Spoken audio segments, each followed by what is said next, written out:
पूर्वी दिल्ली के व्यापारी निराश हैं बजट से। बजट में व्यापारियों के लिए नहीं है कोई छूट, सिर्फ 7 लाख का झुनझुना बजा रही है सरकार।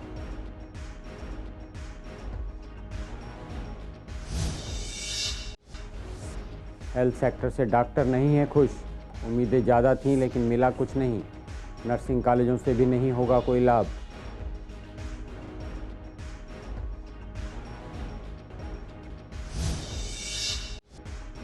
सीमापुरी पुलिस के हाथ लगी कामयाबी। पुलिस ने एक स्नैचर को गिरफ्तार किया। स्नैच किया हुआ फोन हुआ बरामद।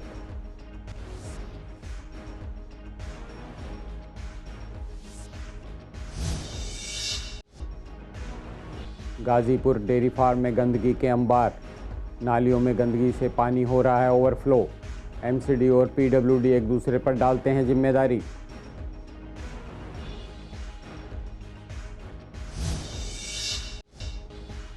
पड़ोसियों में डराने धमकाने के मामले को सुलझाया 24 घंटे में। पुलिस ने 3 व्यक्तियों को किया गिरफ्तार। देसी पिस्टल, जिंदा कारतूस और 2 खाली कारतूस हुए बरामद।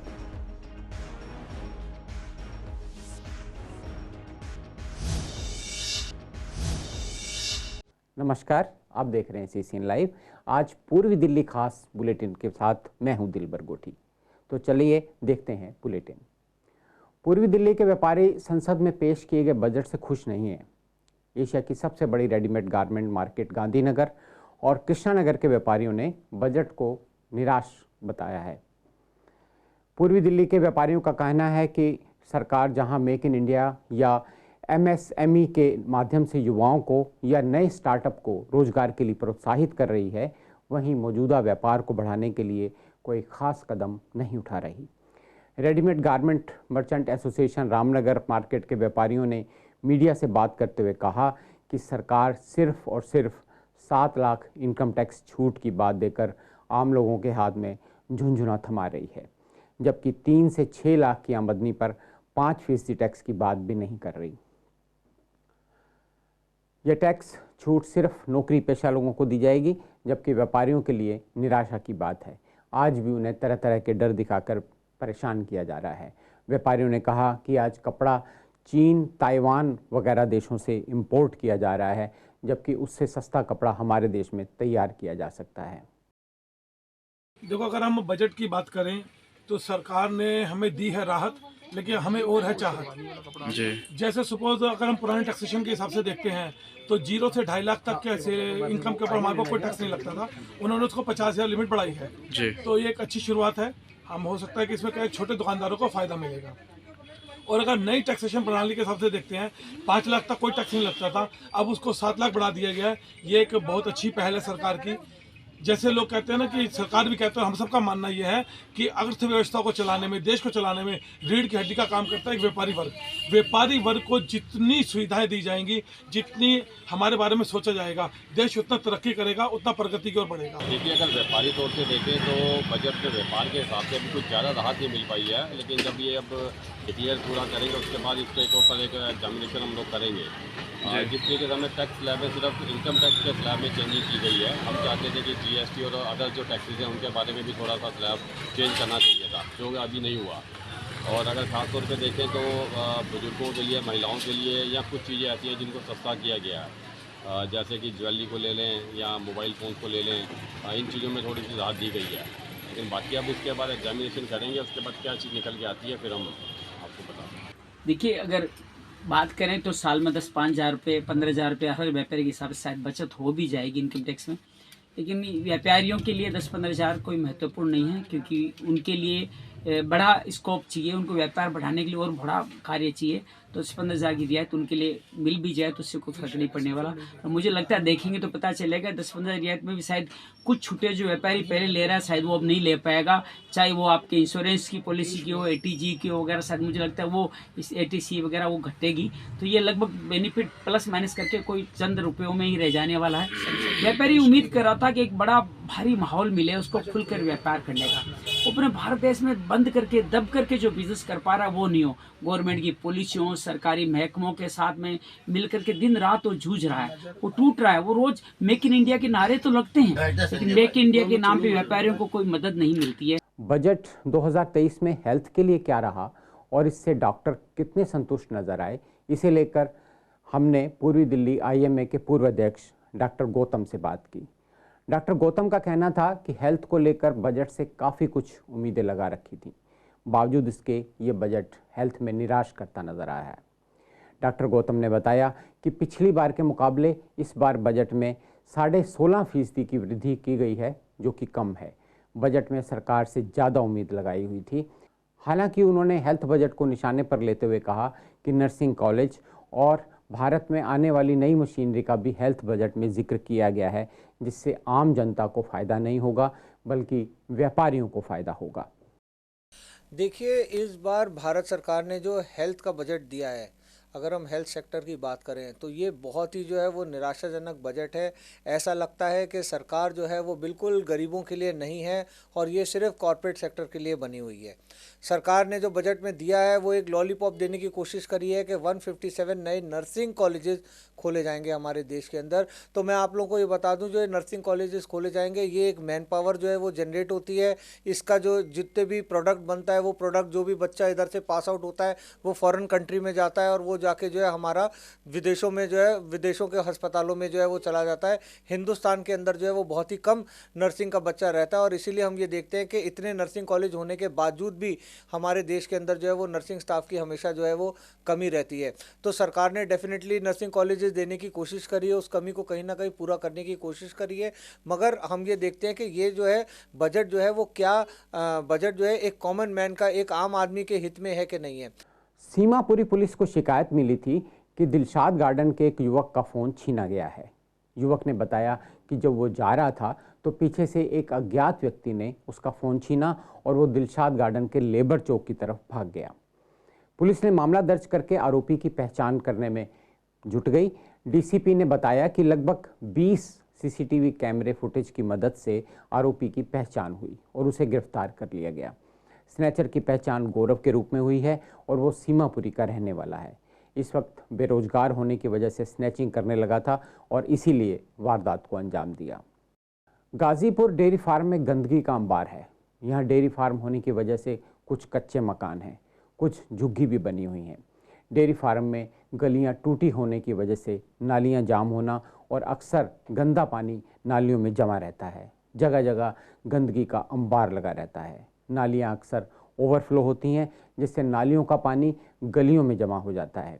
गाजीपुर डेयरी फार्म के स्थानीय लोगों का कहना है कि लगभग 2 महीने से यहाँ कोई सफाई नहीं हुई। MCD की तरफ से सफाई कर्मचारी नहीं आते।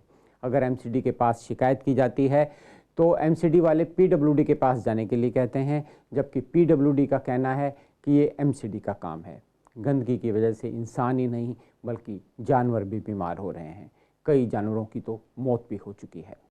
बहुत दिक्कत है भैया, बहुत दिक्कत है। तुम देख रहे हो कितना कीचड़, कितना गारा है। सफाई करने कोई भी नहीं आता पूरे गाजीपुर में। 1.5 महीना 1.5 महीना हुआ, कोई सफाई करने नहीं आता। ढोर मारने हैं, बदबू से आदमी परेशान है, सब लोग परेशान है। रास्ता में इतनी कीचड़ है, निकलना भारी हो रहा है। स्कूटी चलाओ है, चलती वहाँ है, इतना परेशान है। सफा नहीं होती है नालियाँ, महीने भर 2 महीने होता, कोई आता नहीं है पूछने, कोई नहीं देखने आता कि कहाँ सफाई हो रही है, क्या है। गाजीपुर में कोई जीरा मर रहा है, इतनी गौर देखो, कितना गौर, कोई उठाने वाला नहीं है, कोई सफाई करने वाला नहीं है। बीमारियां भी बढ़ती होंगी इसकी। बीमारियां बहुत बढ़ी हैं, ढोर मरे पड़े हैं। पीछे आके देखिए कितने ढोर मरे पड़े हैं। सफाई का काम ही नहीं रहा। कौन सा इलाका है ये? बाहर देखो पुलिया भरी पड़ी है, कोई आता नहीं। PW वाले कहते हैं, PW वाले कहते हैं वो करेंगे, MCD कहते हैं PW करेंगे, बस यही काम होता है यहाँ। ये गंदगी हमेशा ही रहती है यहाँ से? अब तो 1 महीने से 1-1.5 महीने से है ही है। अच्छा, कितनी दिक्कतें होती हैं इसकी वजह से? बहुत जबर दिक्कत है। डेयरियों में भैंसों के नीचे पानी भर पड़ा है, जानवर मर जाते हैं, बच्चे मर जाते हैं, छोटे छोटे बच्चे कटिया कट्टे सब मर जाते हैं। बदबू यहाँ खड़ा नहीं हुआ जाता। अब आप देखो, अब कितनी बदबू आ रही है, आप देखो। आप न्यू उस्मानपुर इलाके में पुलिस को फायरिंग की सूचना प्राप्त हुई थी। पूछताछ पर शिकायतकर्ता ने बताया कि करीब 1 हफ्ता पहले उसके बेटे मुनव्वर और सलमान नाम के शख्स के बीच मोटरसाइकिल की पार्किंग को लेकर झगड़ा हो गया था, जिसे आपसी सहमति से सुलझा लिया गया था। फिर से वो अपने रिश्तेदार इस्लाम के साथ खड्डे वाली मस्जिद के पास इसी मुद्दे पर मुनव्वर से भिड़ गया और उसे गंभीर परिणाम भुगतने की धमकी दी। झगड़ा होता देख स्थानीय लोग वहां जमा हो गए और सलमान और इस्लाम मौके से फरार हो गए। लेकिन 30-40 मिनट बाद ही वो दोनों अपने रिश्तेदारों के साथ हाथों में हथियार लेकर मुनव्वर के घर पहुंचे और घर की बालकनी में खड़े होकर उसके पिता पर ताबड़तोड़ फायरिंग कर दी। पुलिस ने वायरल वीडियो और सीसीटीवी की मदद से 3 लोगों को गिरफ्तार किया है। लगातार पूछताछ पर उसने अपना अपराध कबूल कर लिया और खुलासा किया कि गोलीबारी की घटना में शामिल सभी 5 व्यक्ति उसके करीबी रिश्तेदार हैं। यमुना पार में उत्तर पूर्वी दिल्ली से बीजेपी के सांसद मनोज तिवारी का जन्मदिन अनोखे ढंग से लखनऊ एयरपोर्ट पर मनाया गया। मनोज तिवारी का बुधवार को जन्मदिन है। बीजेपी सांसद सुबह लखनऊ में थे और उन्हें बजट सेशन में हिस्सा लेने के लिए दिल्ली आना था, तो वो एयरपोर्ट पर पहुंचे। जैसे ही एयरपोर्ट के कर्मचारियों को पता चला कि आज उनका जन्मदिन है, तो सुबह 5 बजे एयरपोर्ट पर केक लाया गया और उनका जन्मदिन मनाया गया। इस दौरान अभिनेता और सांसद रवि किशन, सांसद दिनेश लाल यादव निरहुआ समेत महाराष्ट्र सरकार में फिल्म सिटी के उपाध्यक्ष रहे बीजेपी नेता अमरजीत मिश्र भी वहां पहुंच गए। सभी ने मनोज तिवारी को केक खिलाकर जन्मदिन की बधाई दी। इतना ही नहीं, गोरखपुर के सांसद रवि किशन ने उनके लिए जन्मदिन का बधाई गीत भी गाया। लोकसभा अध्यक्ष ओम बिरला समेत अनेक लोगों ने मनोज तिवारी को जन्मदिन की बधाई दी है। दिल्ली सरकार द्वारा राजधानी में फ्री वाईफाई दिया गया था, लेकिन ये वाईफाई दिसंबर से बंद है। इसकी वजह से लोगों को काफ़ी परेशानी का सामना करना पड़ रहा है। आपको बता दें कि दिल्ली में 11,000 जगह हॉटस्पॉट लगाकर फ्री वाईफाई दिया गया था, लेकिन जिस कंपनी को इसका कॉन्ट्रैक्ट दिया गया था उसका कॉन्ट्रैक्ट दिसंबर में ख़त्म हो गया था। इस वजह से फ्री वाईफाई की सुविधा ख़त्म हो गई थी। पिछले 2 महीने से सुविधा बंद होने से लोग लगातार शिकायत कर रहे हैं। लोगों का कहना है कि इससे सभी को बहुत फ़ायदा मिल रहा था, लेकिन अब ये सुविधा बंद है। जिन घरों पर हॉटस्पॉट लगे हुए हैं उनके बिजली के बिल में इसका बिजली खर्च भी जुड़कर आ रहा है, जबकि नेट नहीं चल रहा। लोगों की मांग है कि या तो वाईफाई फिर से चलाएं या हॉटस्पॉट भी हटा लें। ये पहले ही ऑलरेडी बहुत कम चल रहे थे, कहीं थे कहीं नहीं थे। अब इससे क्या हो रही है, दिक्कत आ रही है कि जो बिजली इनके कनेक्ट हो रखे हैं वाईफाई, उससे क्या हो रहा है कि उनके बिजली बिल तो ऑलरेडी आई गई है, चाहे वाईफाई चले ना चले वो तो बेचारे को बाहर पड़ ही रहा है। और थोड़ा बहुत चल भी रहा था, लोग उससे कनेक्ट थे। मैं तो ये कहना चाहूँगा कि बस ये थोड़ा कनेक्ट हो जाए अच्छा है। केजरीवाल जी ने जो वाईफाई जनता की सेवा के लगाए गए थे कि अगर जगह जगह अगर किसी को समस्या है तो उस वाईफाई का यूज़ करके कोई भी अपने साथ होने वाली प्रॉब्लम को हम बता सकते थे, परंतु कुछ समय से ये वाईफाई बंद है और इसका कॉन्ट्रैक्ट भी ख़त्म हो चुका है। और इतना जनता की परेशानी ये है कि जो वाईफाई के कनेक्ट जिनके साथ जुड़े हुए थे उनके बिजली के बिल प्रॉपर भी आ रहे हैं, तो या तो इसकी व्यवस्था को दुरुस्त किया जाए या वाईफाई को हटा दिया जाए। कांतीनगर की पूर्व निगम पार्षद कंचन महेश्वरी ने समस्त क्षेत्रवासियों की सुविधा के लिए 1 फरवरी से 15 फरवरी तक आधार कार्ड कैंप का आयोजन किया है, जिसमें क्षेत्रवासी नया आधार कार्ड बनवा सकते हैं, मोबाइल नंबर ऐड करवा सकते हैं, घर के पते को सही करवा सकते हैं। ऐसी तमाम सुविधा अब लोगों को मिलेगी, क्योंकि 2015 के पहले के या 10 साल पुराने सभी आधार कार्ड को अपडेट करना आवश्यक है। ये एक आधार कार्ड कैंप है जिसके अंदर नए आधार कार्ड बनेंगे, आधार कार्ड का अपडेट होगा और जो भी कुछ कमियां आधार कार्ड में होंगी उन सबको दूर किया जाएगा। क्षेत्रवासियों को सुविधा हो सके इस दृष्टि से ये कैंप लगाया है और ये कैंप कार्यालय में सुबह 10 बजे से लेकर 2 बजे तक 1 तारीख से लेकर 15 तारीख तक के लिए रहेगा। हाँ जी, मेरे बच्चे का आधार कार्ड है, मेरा खुद का, मेरी वाइफ का, तीनों का चेंज हो रहा है। इसमें जो एड्रेस चेंज है, कोई भी समस्या है उसमें सॉल्व की जाएगी। बहुत ईजिली हो रहा है, सिर्फ अपने फॉर्म में सर सबमिट नहीं करने पड़े। ये फोटो चेंज करानी है और फिंगरप्रिंट चेंज कराने हैं। नहीं, लाइन में नहीं लगना पड़ रहा। बहुत दिक्कत खत्म हो गई हमारी। और जगह जाते हैं, परेशान होकर आ जाते हैं। हमारी निगम पार्षद हमारे साथ हर काम के लिए करती रहती हैं। पूर्वी दिल्ली में जगह जगह आवारा गाय घूमती नजर आती हैं। ऐसे में ये गाय कूड़े के डस्टबिन में मुंह मारती नजर आती हैं। लोगों का कहना है कि डेयरी वाले दूध निकालकर गायों को सड़कों पर छोड़ देते हैं। इससे आम जनता को भारी परेशानी होती है। लोगों का कहना है कि नगर निगम को आगे बढ़कर इन डेयरी वालों के खिलाफ सख्त कार्रवाई करनी चाहिए, ताकि ये लोग इस तरह गायों को खुला सड़कों पर ना छोड़ें। इससे दुर्घटनाएं होती हैं और गाय भी पॉलीथीन जैसी चीज़ खाकर मौत के कगार पर पहुंच जाती हैं। मैं आपका ध्यान इस क्षेत्र में गाय की समस्या पे दिलाना चाहता हूँ। यहाँ पर गाय लोगों ने पाल रखी है और दिन में छोड़ देती है और गायें गोबर करती हैं, गंदगी फैला रही हैं, प्लास्टिक खा रही हैं, उसका कोई ध्यान नहीं दे रहा। अगर ये सरकार, ये गवर्नमेंट गाय का इतना ध्यान रखती है तो कृपया इनकी खाने की व्यवस्था, इनकी रहने की व्यवस्था करी जाए, जिससे हमारी गौ माता का कल्याण हो, उनकी स्वास्थ्य की रक्षा हो और उनकी स्वास्थ्य पे पूरा ध्यान दिया जाए।